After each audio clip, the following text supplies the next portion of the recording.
Hello everyone, welcome back to Storky Farmstead. Boy, am I excited because my cover crop seeds just came in.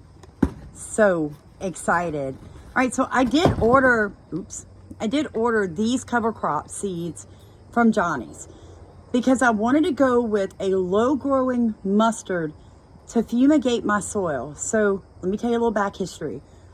We had fusarium wilt hit our 400 feet of tomatoes last year and wiped me out. Now, we were a first year, no till, no dig, organic regenerative market garden on compacted red clay, Louisiana clay. Okay, like my husband used a pickaxe to put in my first fig trees. A pickaxe. So I want you to imagine that. 220-pound man pickaxing a hole to put in a fig tree. So when I say compacted red clay, I'm not joking. And I'm talking feet of it. Not just, the first 6 or 8 inches. I'm talking like as deep as you want to go, you're going to hit red clay here. So I decided this year that what I was going to do was an early spring mix of white clover, the New Zealand white clover, to fix nitrogen back into that soil and to help me keep my grass and stuff that wants to break through my mulch, keep that down, right? It's a living mulch. It's a green manure. So I'm going to leave it up all year, and then I will mow it down and retarp it in the winter to kill it. But the mustard will help to fumigate my soil. What it'll do is it'll get down in the soil, and when I terminate it, I'm not going to till it in, but when I terminate it, it will again be a green mulch on top of my soil.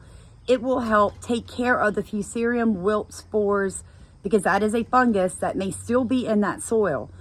So I'm excited because I need to get that area ready for planting because that whole area up there is where I'm most likely going to do my large Boss sunflower seeds, my corn, and some more okra. So these are both like anywhere from 12 inches to 24 inches high. The New Zealand white clover and the mustard should not get higher than 2 feet. Now, the good thing is that the corn, the Boss sunflower seeds, and the okra, 4 to 7 feet tall. So that small growing on the ground it's not gonna affect my plants at all. So I'm actually growing 2 crops at one time. Well, 5 crops at one time, all different sizes and heights. It's gonna be really cool, and I'm super excited about it. I just wanted to share that with you guys. I put on our page the other day that we had ordered our first cover crop seeds, and some people were curious. So this is what we're going to be using. I am also going to seed some of this into the chicken garden. So it never hurts to have cover crops. I didn't want to go with any cover crops that were going to be hitting 5 and 6 feet tall because yet I do not have a way to terminate them other than a walking crimper, homemade crimper, and I'm just not down with crimping an entire 1/4 acre with my foot. No.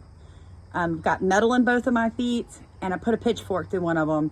I'm telling you guys, I am not down with crimping by foot a 1/4 acre market garden.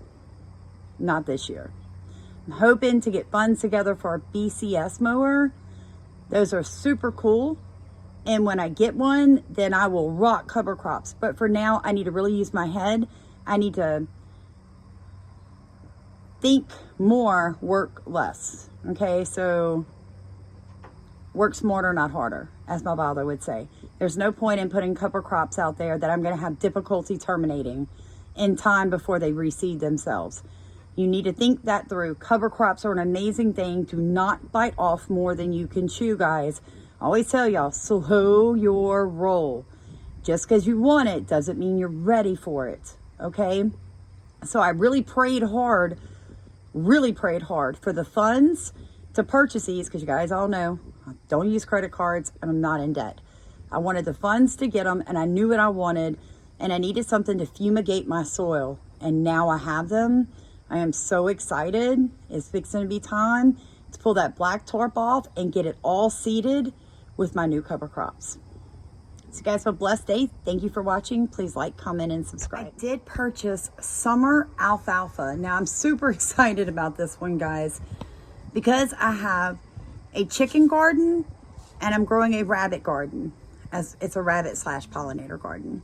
So what I'm going to do with this summer alfalfa, because it is very slow growing, is sprinkle it around all the plants that I already have growing for the chickens, for the rabbits. And I will cut this down as it grows and feed it to the rabbits as fodder, and my chickens can just eat it as it grows. They're not going to let any plant get more than 2 feet tall. I learned that with the oats and the beets and the turnips. Like, they tore it to pieces. So I'll just coop them back up, let them keep making compost for me, and give this a few weeks to germinate and put some roots down. And I don't care if they eat them as a sprout or they've let a few of the plants get a little taller and they eat it. It's never going to get to its full size. Not with my chickens. It's just not. But it is a great source of protein and fiber, and it is an inexpensive way to feed your flock through spring, summer, and fall. Now, I don't want this in my main garden. Like I said, I have no way to terminate it. And it actually, I want to say this actually gets like 5 or 6 feet tall. And I don't want that. I don't want that. So I hope that this helps you guys pick out some of your different cover crops and figure out where you can grow them on your property for fodder for your livestock.